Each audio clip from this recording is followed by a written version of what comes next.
Hi everyone! Today's palette review is going to be on the Melt Cosmetics Muerte palette, which is part of their Amor Eterno collection. This video will include swatches of all of the shadows, my thoughts on all of the colors, as well as 5 different eye looks. Let's first chat a little bit about the packaging on the Muerte palette.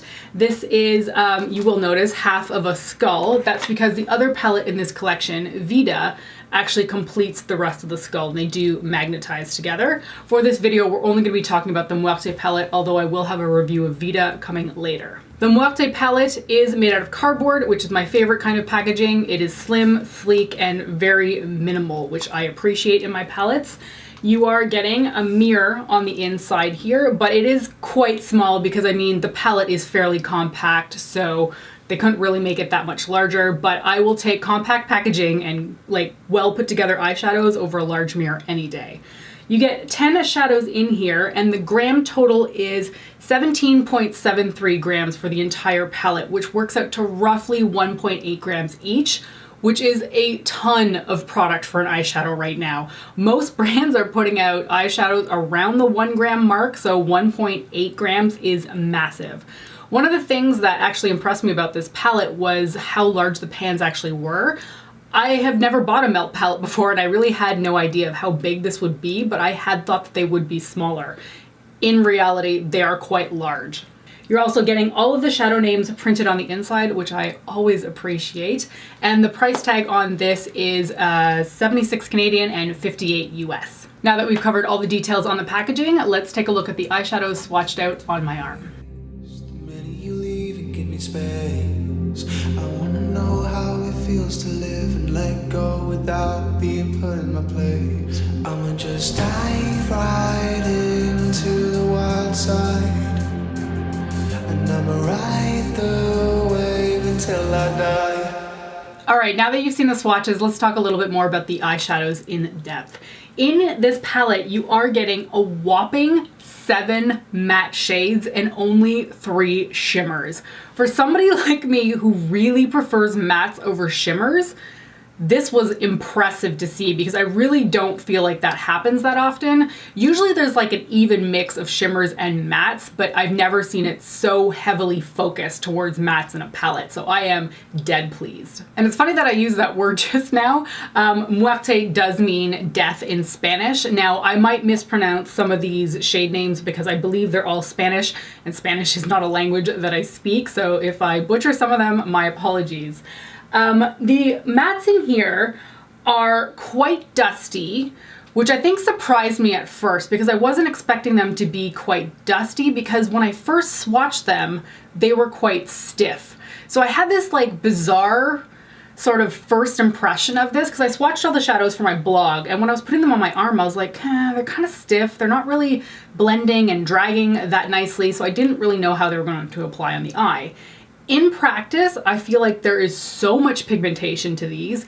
You get a beautiful color payoff that is incredibly opaque, and there's a versatility to the mattes that I had not expected. I found that these shades could sometimes be overblended to create a softer color, which I don't feel like I experience very often in shadows. Usually the color that you put on is generally what you're going to end up with, or it kind of flakes away entirely.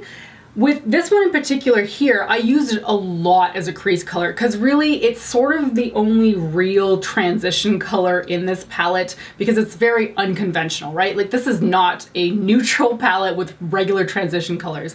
This is for people who are looking for something a little bit more exciting. So the red over here, and then this one, Lágrimas, I think it's pronounced that way, were the shades that I kept reaching for through the crease because they were the palest sort of that were matte that I could use in that area. And what I found when I blended those two is that if I continued to blend them with a fluffy brush, I could get a much softer color than what shows up in here, because when you look at this, you're not thinking transition color. And when I first went to go apply it, I was a little horrified about just how bright it was in that area, but I found by blending it more and more, I could actually lift some of the color, not away from my eyes, but just sort of blow it out more so that it would look softer. I could apply it heavily if I wanted to, but if I wanted more of a softer crease, like sort of what I've got going here, the slight transition up to my brow bone, I could blend it and then have that softness without it being so harsh. So that really surprised me. So I really loved Corazon. I feel like it's a beautiful, beautiful color. And the two shades that I use with it the most, which are maybe kind of obvious, are Velorio and Sangre over here. They look quite similar in the pan, I feel like, but in practice, I did feel like they performed differently, which is great. So this one I was often using through the lower crease to just sort of deepen up that red color a little bit more. And then Velorio I was more often than not using in the outer corner just to add a little bit of extra depth there, because I've mentioned before that I really like a deep outer corner color.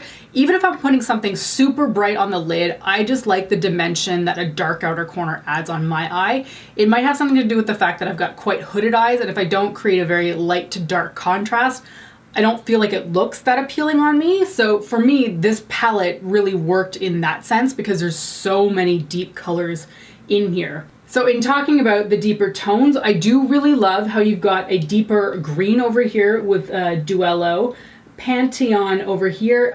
It's funny, it looks quite gray in the pan, and I initially avoided it because I thought it was going to just be like a dark gray shadow. But I feel like in practice, it actually comes across more black, so you can use it to deepen up kind of all of the shadows in here. And of course, I am a sucker for a dark royal navy blue, and Noche Eterna over here is like the perfect dark navy royal blue. It works so nicely to deepen up looks.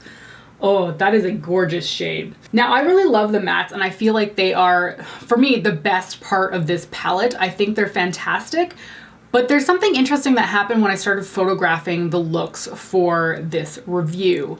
And even though my eye wasn't catching it in the mirror, and I do my makeup with a ring light, so I'm looking at myself with quite intense lighting at all times, what I noticed when I took photos was that I actually saw a little bit of patchiness in the mattes at times. It's kind of strange because I didn't see it with my own eyes in the mirror, but there's something with the lens and the ring light that were picking up slight little skips or gaps in my eyeshadow. I don't know if it was application or if it's the shadow itself, but I wanted to mention it because you will see it in the looks coming up, but I don't feel like it's a problem point for me because my naked eye never noticed that. So just something to keep in mind. Moving on to the three shimmers, they did vary in quality, which was a little bit strange. Angelita over here is a stunning color. It is so pretty, but it is also so difficult to apply. I only ever applied it dry, so I haven't tried it wet, but whenever I went to go put it on my eye, the pigmentation was solid and it was intense, but it doesn't glide. It really doesn't like smear onto your eyelid like a foiled pigment or a shadow would. This looks quite foiled to me, but in practice I feel like when I got it on the brush and onto my eye, it took a lot of going back and forth to actually cover my entire eyelid. There's nothing inherently wrong with the shadow. It performs beautifully, it lasts forever. It just was a little bit of a different application than I was used to, especially with a color that shimmery. I just wasn't expecting it to apply that way. It is gorgeous nonetheless, and I would highly recommend that color. Katrina over here, smoother to apply, very pigmented. They don't look any different to me texture-wise in the pans, but this one definitely glided on my eye much better than Angelito did. Now, Calaca over here is a little bit more flaky, I would say, than the other two shimmers, and it does glide on the eye quite easily, so all the shimmers are a little bit different, but they all look quite beautiful on the eyelid. So now that I've covered the eyeshadows in depth, let's take a look at the 5 eye looks that I created with this palette. The first look uses Corazon through the crease. I really, really love this red shade. It is versatile because you can really blend it out and make it soft, or you can make it really a deeper red, which you'll see in a later look. I have Sangre on the lower crease just to sort of deepen up that red shade. I then have Katrina on the lid, which is that deeper bluey purple shimmery shade. And I have Noche Eterna on the outer corner to deepen out that sort of area. I have Calaca on the inner corner of the eye to brighten it up. And then I have Katrina dragged a little bit along the lower lash line. Look number 2 is one of my absolute favorites. In the time that I took to review this palette, I actually wore this eyeshadow look 3 separate times, which is unheard of for me. I have Lágrimas Through the Crease, which is a beautiful sort of minty but sometimes bluish leaning shade. I then have Angelita on the lid. As you can see, it's a gorgeous shade, but man, it was just slow to apply to the eye. I don't know what it is about that formula. It looks beautiful, but yeah, I had to pack it on and drag it very slowly across my lid. I have Duello on the outer corner and dragged that through the crease. I once again put Calaca on the inner corner of the eye. For look number 3, I have Corazon through the crease. Again, I keep using it there. I just really like it. And then I have Calaca on the lid. I use Sangre at the very bottom of the crease just to sort of transition it down to the outer corner, which is where I put Velorio on the very outer corner of my eye just to deepen it up. For look number 4, I have Corazon through the crease and on the lid. I want to show the versatility of this because you can see it works as a transition color in this area, but it also works as a really deep, bright red lid shade as well. I then have Pantheon on the outer corner of the eye, and it is kind of like a deep charcoal. I find it performs quite similarly to a black, just not as intense, which I guess would mean it is a true charcoal color. And I did end up liking this shade, which surprised me because I didn't really feel like it fit with the palette at first, but it's a great color to use. I have a little bit of Sangre just beside Pantheon to sort of blend it into the lid color. And then of course I have Calaca on the inner corner of the eye just because it was one of the easier shades to keep putting there. For today's look, I decided to try everything that I possibly could do with this palette, and I am really pleased with how this came out.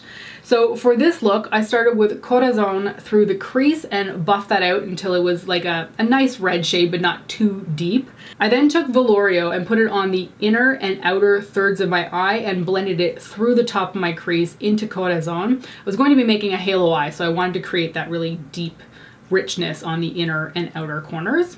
I then have Sangre layered beside Velorio just to sort of transition it into the halo eye a little bit less harshly. And then I put Calaca on the center of the lid and blended it out. For the lower lash line, I decided to keep with the halo look, but I wanted to change the colors. So for this, I took Duello, which is that dark green shade, and put it on the outer and inner thirds of my eye. And then I took Angelito on a very small brush and put that at the very center of my lower lash line. And then I forgot to film it, but I ended up putting Calaca on the inner corner of the eye as well. The end result is a halo eye that I have never tried before, like with 2 different colors on the tops and bottoms of my lid, and I really like how it came out. Alright, so you've seen swatches of 5 different eye looks and heard my thoughts on the Muerte palette by Melt Cosmetics. And I think it's pretty obvious that I'm quite taken with this. When I first saw this online, I couldn't believe how interesting it looked. I really don't think I've ever seen an eyeshadow palette put out with this kind of color combination. I found it inspiring, enticing, and I love the whole, for me, what I see is like forbidden fruit, like a nighttime jungle, or flowers that are just sort of like nightshade and dark blossoms, and I'm kind of just throwing words out there, but this just screams something different to me. And honestly, I'm surprised that this was the palette that I grabbed first between Vida and Muerte, because I thought I was going to play with Vida for sure first. But I was so drawn to these colors when I finally opened the packages that I had to put this on my eyes right away. I think this is phenomenal, and this is my first intro to Melt Cosmetics and their eyeshadows. And it's a really good intro because I am so pleased with this palette. I found it inspiring, and I created looks that I don't think I've ever done before. I have definitely never done an eye look like this, and I never would have if I hadn't been inspired by this palette to do so. So in short, I love this palette. I think it's absolutely phenomenal. I know the price point can be a little bit off-putting, and it was to me initially at first too. I mean, $76 Canadian is a lot of money to spend on an eyeshadow palette, but I love this thing. So I'm really pleased with Muerte. I can't wait to play with Vida. That's next on my list of things to play with, so you will see that video forthcoming. But Muerte really, really stole my heart. So that's going to be it for this video. I hope you found the review helpful. Thank you so much for joining me today, and I will see you next time. Bye!